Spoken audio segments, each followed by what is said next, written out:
Howdy folks. First, let me apologize again for the traffic noise. I live right here on the highway. And secondly, for anybody that think this electric shock to worms is abuse to worms, you might not want to watch this video. But I'm basically showing you because if you have a situation where your worms are getting out, they're going to dry up on the floor, they're going to die anyway. And the simple fact is that shock fences people use in a worm farm, and you might not know that, but I wanted to show you how they work and how they also save worms. First off, I'm going to show you, I tacked the wire down with this simple heat glue gun. You just plug it in, and of course it uses these little glue sticks.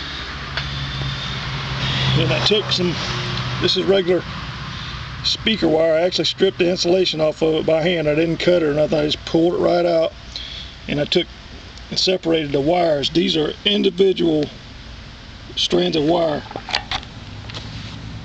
And what I did, I just hooked this to a 9-volt battery. It goes on, and it doesn't connect to each other. These are two separate wires, not touching. And what will happen, say for instance this was at the top of a bucket or the top of a big block bin, you had say like African night crawlers. They're real bad about getting out and dying on concrete, whatever. Let me show you how this works. This right here is one of those blinking lights out of one of those hats you put on, NFL hat. That used to be the bulb. I just cut the wires, and this right here is a on-off switch. You can of course use rechargeable batteries. You can even use a low voltage, something for charging cell phones or something would work too. But I'm going to show you this thing in action. And I got some periodic excavators, and they're really good about getting out and wandering. And I'm going to show you what happens when I cross this wire. So like I say, anybody that doesn't agree with shocking worms might not want to watch this. This may take a second.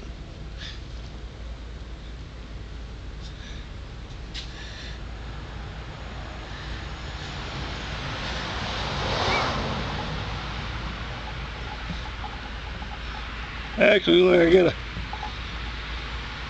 good batch of red worms in there too. So let's see if somebody wants to crawl here right quick. Like I said, they don't want to cooperate too good. Here's one heading towards it, and just keep watching. This is only a 9-volt. You see he barely touched it, backed off. He's going back down. That actually saved the worm's life. If he'd have got out of whatever bucket you have, he'd been a goner. And like I say, here's see this in here does it. This is real low voltage, so you can see he's going underneath the wire. And just keep watching as soon as he touches it.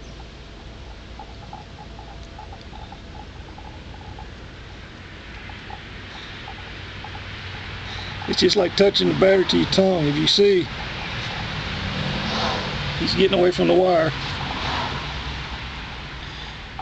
That one's just bound and determined he's going to try to get away. Now you see how determined they are. He's almost wanting to touch it. He's starting to learn.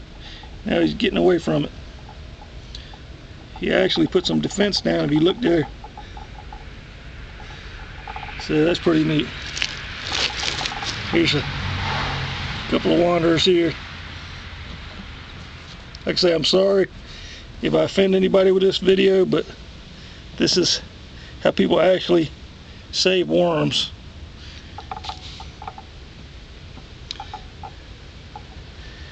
Just a simple 9-volt battery. Like I say, you can use what, just don't use no dangerous kind of currents. You see Adam's going underneath. As soon as he touches, watch. No harm, no foul. He'll live another day. That one's determined too.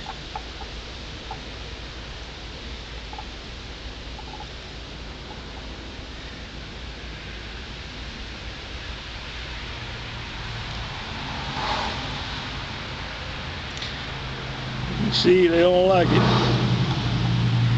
And like I say, he'll live another day.